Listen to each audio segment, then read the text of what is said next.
कहा यही करते हैं। उन्होंने कहा कि आप ठीक कह रहे हैं, अगर हम समझाएंगे ही नहीं तो आप समझेंगे कैसे? पहले ही यह मान लिया जाए कि ये लोग इस विद्या के योग्य नहीं, तो फिर वो योग्य बनेंगे कैसे? गुरु महाराज भी कहते थे कि लोग हमसे कहते हैं तुम अनपढ़ को, स्त्री को, गांव देहात के लोगों को ये ब्रह्म विद्या सिखाते हो, ये लोग इस ब्रह्म विद्या के अधिकारी हैं। तो गुरु महाराज कहते हैं कि मैं कहता था कि ब्रह्म विद्या का अधिकारी क्या कोई माँ के गर्भ से आता है? अगर आप उनको बताएंगे ही नहीं तो वो अधिकारी होंगे कैसे? बच्चे को स्कूल में आप एडमिशन ही नहीं कराएंगे तो वो विद्वान होगा कैसे? आप यह मान करके कि ये पढ़ ही नहीं सकते, उसको स्कूल में विद्या ही ना दो तो वो जानेगा कैसे? तो अधिकारी कोई बन के नहीं आता है, बनते बनते बनते। तो ज्ञान बहुत ऊंचा है, लेकिन सुनते सुनते समझ में आ जाता है। एक बार में नहीं, 10 बार में, 100 बार में, 1000 बार में, लेकिन आ जाता है। और इसलिए अब धीरे धीरे लोग समझ गए, समझ रहे हैं, क्योंकि बहुत दिनों से आपको समझाया जा रहा है। तो हम लोग इस सर्वश्रेष्ठ विद्या को गुरु महाराज के इस सत्संग विद्यालय में वर्षों से सुन रहे हैं, और आप लोग भी सुन रहे हैं। अब कुछ लोग नए भी हैं। तो हम लोगों ने सुना मुक्ति, मुक्ति चाहिए। क्यों? क्योंकि बंधन किसी को पसंद नहीं है। पिंजड़े में बंद पक्षी भी पिंजड़े के सुख को पसंद नहीं करता है, पिंजड़े से मुक्त होकर के रहना चाहता है। इसीलिए हमारी भी जो अंदर में स्वभाव है, हमारी चेतना का, हमारी आत्मा का, वो मुक्त स्वभाव है, लेकिन वो मायाबद्ध हो गया है। इसलिए मायाबद्ध होने के कारण वह दुख में है। इस दुख से मुक्त होने के लिए, हमेशा के छूटने के लिए साधना करनी होती है। और इसलिए अभी आपने पाठ में सुना कि मोक्ष चाहिए, जन्म मरण की छुट्टी चाहिए, सारे दुखों से मुक्ति चाहिए। तो मुक्ति कैसे होगी? कबीर साहब ने कहा, साधो भाई जीवत ही करवासा, जीते जी आशा करिए, मुआ पीछे मुक्ति बतावे, मुआ पीछे मेला, मुआ पीछे अमर अभय पर दादू भूले गहिला। मरने के बाद जो मुक्ति होती है वह मुक्ति सही नहीं है, वो आप सुने। जीवन काल में जो मुक्ति होती है वो मुक्ति है। अर्थात जीवन काल में जिसकी सूरत, जिसकी चेतनात्मा माया के सारे जड़ मंडलों को पार करके और अंततः चेतन मंडल को पार करके पूर्ण समाधि में ब्रह्म में लीन होती है, और तब जीवन मुक्त पुरुष वह होता है। और जो जीवन मुक्ति प्राप्त कर लेता है वही शरीर त्यागने के बाद विदेह मुक्ति, सदा की मुक्ति को प्राप्त करता है। अगर मरण जीवन से पहले अगर आपके ऊपर एक भी आवरण जड़ का रह गया तो पुनर्जन्म आपको लेना पड़ेगा, चाहे आप हजारों वर्ष के स्वर्ग सुख को भोगें, लेकिन पुनर्जन्म लेकर साधना पूरी करनी होगी। इसीलिए जीते जी मुक्ति प्राप्त करने के लिए धर्म शास्त्रों में वर्णन है। तो ये मुक्ति की प्राप्ति के लिए अभी आपने सुना कि योग करिए और योग का ज्ञान जानिए। ज्ञान जानिए, मिलना किससे है और उससे मिलने का रास्ता क्या है। रास्ता योग है और जिससे मिलना है वह ईश्वर है। उधर चलने की बात, और यह एकदम साधारण बात है। इस इतना बिल्कुल बाहरी किसी चीज को नहीं लेना है। अपना शरीर को प्रयोगशाला बनाइए और निज तन में खोज सज्जन बाहर में खोजना। महापुरुष लोग कहते हैं कि अगर परमात्मा को पाना चाहते हो, दरिया साहब ने कहा, अजब अनार दो बहिष्ठ के द्वार पर, लखे दरवेश कोई फकीर प्यारा। किसी सदगुरु का शिष्य ही इसको जान सकता है। आईने के अधर दो चश्म के बीच में खसम को खोज जहां झलकता है। आईने के अधर दो चश्म के बीच में खसम को खोज, परमात्मा को खोजिए कहां?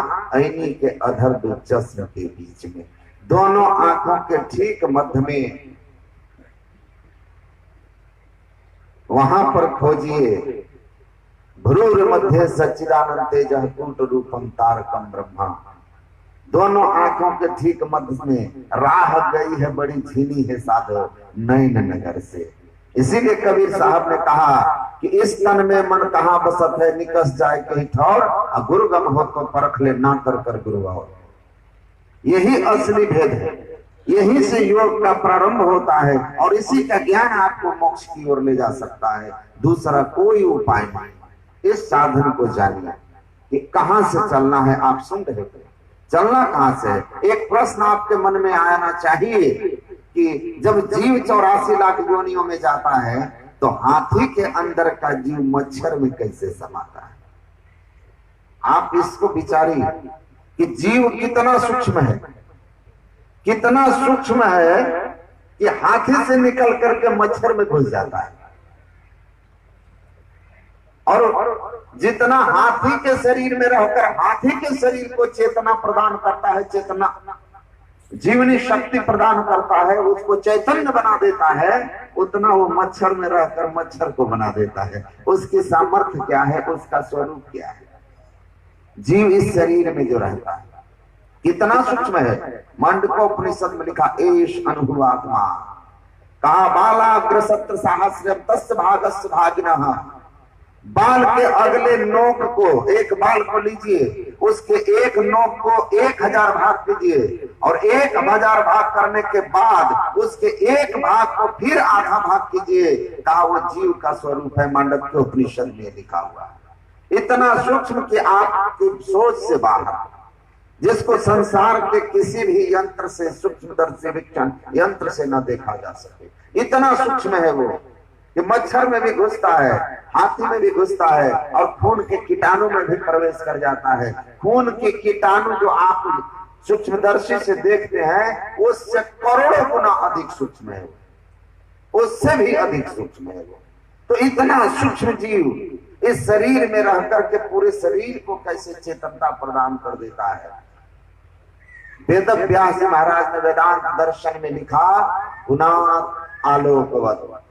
वो कहते हैं आत्मा जो शरीर में रहती है उसका प्रभाव जानना चाहते हो, गुणात् आलोकवत्। आलोक का अर्थ होता है प्रकाश, उसमें प्रकाश का गुण है। कैसा? कहते हैं आप देखिए एक दिया घर में जला देते हैं, दिया एक स्थान पर जलता है पूरे घर को प्रकाशित कर देता है। एक बल्ब किसी एक स्थान में जलता है पूरे घर को प्रकाशित कर देता है। उसी तरह जागृत अवस्था में दोनों आंखों के ठीक मध्य में नेत्रस्थम जागृतम विज्ञात, ठीक दोनों आंखों के मध्य में दशम द्वार शिव नेत्र में जीव का निवास होता है। इतने सूक्ष्म जीव का, लेकिन इतना सूक्ष्म जीव ईश्वर का अंश है। You are the almighty part, you are the almighty part of almighty god. ये महर्षि अरविंद की वाणी है। आप सर्वशक्तिमान परमात्मा के सर्वशक्तिमान अंश हैं, पूरे शक्ति के साथ हैं। केवल मायाबद्धता के कारण आप अपनी शक्ति को प्रकाशित नहीं कर पा रहे हैं। आपके हाथ पैर को बांध दिया गया है, शक्ति आपके अंदर है, लेकिन बंधे हुए हाथ पैर में आप अपनी शक्ति को प्रदर्शित नहीं कर पाते। कहते आप उसी तरह उसके अंश हो और पूरी चेतना आपके उसके अंदर में आपकी है, पर बंधन के कारण आप अपने आप को पूरी की पूरी क्षमता के साथ प्रकाशित नहीं कर पा रहे हो। बंधन छूटते ही तुम वही हो, Thou art you, तुम वही हो, तत्त्वमसि, तुम वही हो। बस बंधन की बात है, बंधन छूटने की बात है। तो कहते हैं देखो इतना सूक्ष्म है। उसी तरह दोनों आंखों में रहता है, लेकिन प्रकाश चेतन की धार इसकी इतनी सर्वशक्तिमान है कि संपूर्ण इंद्रियों के घाटों में फैल करके संपूर्ण शरीर को चेतना प्रदान कर देती है। अब दूसरा कहते हैं व्यतिरेको गंधवत्। दूसरा उदाहरण देते हैं, एक फूल किसी एक स्थान में खिला है और उसकी खुशबू चारों तरफ फैल जाती है हवाओं के साथ। वैसे ही यह जीव जागृत अवस्था में दोनों आंखों में जब रहता है, स्वप्न अवस्था में कंठ में और गहरी नींद में वह हृदय में आ जाता है। तो जागृत अवस्था में जहां रह करके आप इंद्रियों के घाटों में फैलते हैं, वहां से आप संसार का ज्ञान करते हैं। तो आपको क्या करना होगा? आपको परमात्मा की ओर चलना है, बंधन से मुक्ति की ओर चलना है। परमहंस योगानंद जी महाराज ने लिखा, व्हाट इज योगा? योगा क्या है? कहते हैं it is a process of concentration. ये अपने चित्त वृत्ति को निरुद्ध करने की एक प्रक्रिया है, जिस प्रक्रिया का लक्ष्य है journey from body to soul. शरीर से आत्मा की ओर की यात्रा है। Journey from world to god, संसार से परमात्मा की ओर की यात्रा है। And journey from bondage to salvation, और बंधनों से मुक्ति की यात्रा है। तो चित्तवृत्ति का निरोध करो। योग चित्तवृत्ति निरोध। फैली हुई इंद्रियों के घाटों में जो चेतना की धार है, उसको समेटने की कला जो है, इसी को योग कहते हैं, इसी को गुरु नानक कहते हैं। एक दृष्टि करी संसर जाने जोगी कहिए सोई, दिन मह रैन रैन मह दीनी अरुषण सिद्धि विधि सोई, ताके गतिमति अवर न जाने गुरु बिनु समझ न होए। सुखमन के घर राग सुने सुन मंडल लिवलाई। सुषुम्ना में आपको प्रवेश करना होगा। सुषुम्ना में प्रवेश करने के लिए आपको युक्ति जाननी होगी। गुरु महाराज कहते गंग जमुन जुगधार मदहि सरस्वती बहे। ईड़ा और पिंगला के ठीक बीच में सुषुम्ना है। इस सुषुम्ना में किस तरह प्रवेश करोगे? वेद भगवान कहते हैं वाम दक्ष निरुंधन्ति प्रविशन्ति सुषुम्नायाम ब्रह्मरंध्रम प्रविशन्ति तास्ते परमाम गतिम। जो बाईं और दाईं दृष्टि की युगल धारों को मध्य में केंद्रीभूत कर सकने में सक्षम हो जाते हैं, इस तरह से जो अपने वृत्ति का निरोध कर लेता है, वह सिमटी हुई वृत्ति पिंड से ब्रह्मांड की ओर चल देती है। सुषुम्ना में प्रवेश करके ऊर्ध्व गति को प्राप्त कर लेती है। आप अंधकार से प्रकाश की ओर चले जाते हैं, और तब प्रकाश में जाने के बाद ये जो तीन दशा है, नीचे की ओर जागृत सुषुप्ति, इससे ऊपर उठ के चौथी अवस्था प्रकाश मंडल में आप जाते हैं, और तब वहां से गुरु नानक कहते हैं उस सुषुम्ना में प्रवेश करने के बाद आप होती है ये ओम जपो, तो वहां से ररंकार जपो। जी नहीं, ये अनुभव की बात है, साधना की अनुभूति है। मन पवना बस कीजिए, मन पवना चित्त वृत्ति का निरोध करने की साधन कीजिए। आराम से बैठ जाइए, शरीर को कोई कष्ट न देता हुआ सीधा बैठ करके आंख बंद कीजिए, बायां हाथ नीचे दाहिना हाथ ऊपर, और सीधा बैठ जाइए। दृष्टि को सामने रखिए और सामने रख करके आप मंत्र का जप प्रारंभ कीजिए। ये जप करने में भी भेद है। अखिया लागी रहन दो साधो हृदय नाम संहार, रीझे बूझे साहब तेरा कौन खड़ा है द्वार। ठीक ठीक जप करने की अगर आपको विधि आएगी तो सहज ही आपको इष्ट रूप का दर्शन होगा, और इष्ट रूप के दर्शन होने से आपकी वृत्ति के शुद्धिकरण से 10वें द्वार की साधना शिवनेत्र सुषुम्ना बिंदु ध्यान करने में आप सफल हो जाएंगे। तो बिंदु में नाद का मेला, उलटी के खेलिया खेला। पिंड से ब्रह्मांड की ओर, अंधकार से प्रकाश की ओर, नीचे से ऊपर ऊर्ध्वमूलम की ओर आपकी गति हो जाएगी। तो जप भी ठीक से ठीक बहुत लोग नहीं जानते हैं। माला तो कर्मे फिरे जीव फिरे बहुमाई, मनुआ को दस फिरे यह तो सिमरन नहीं। तो सिमरन करने की विधि है, जपने की भी विधि ठीक ठीक आनी चाहिए, मानस ध्यान की भी विधि ठीक ठीक आनी चाहिए। विधि ठीक ठीक जानेंगे और अपने आप को सदाचार में रखेंगे तो गुरु महाराज कहते हैं कि क्यों नहीं होगा, क्यों नहीं होगा। अगर आप कहते हैं कि कुछ नहीं मिला तो आप में अखलाक की कमी है, सदाचार की कमी है। नहीं तो सवाल ही नहीं है कि साधना करो और हो नहीं। गुरु महाराज कहते हैं नगद सौदा है, एक हाथ दीजिए दूसरे हाथ दीजिए। ये नगद सौदा है, संत मत का ज्ञान जीते जी की बात है। आप साधना में समय लगाइए, सदाचार का पालन करते हुए अनुभव होगा। ये सौदा समय देना, सदाचार का पालन करना, दाम देना है, और आपको अपने अंदर में अनुभूति होगी, ये सौदा लेना है। इसलिए जो करते हैं सदाचार और समय लगाते हैं उनको अनुभव निश्चय होता है। संत मत जीते जी मुक्ति की बात करता है, साधना की बात करता है, करेंगे मिलेगा। बोलिए श्री सद्गुरु महाराज की जय।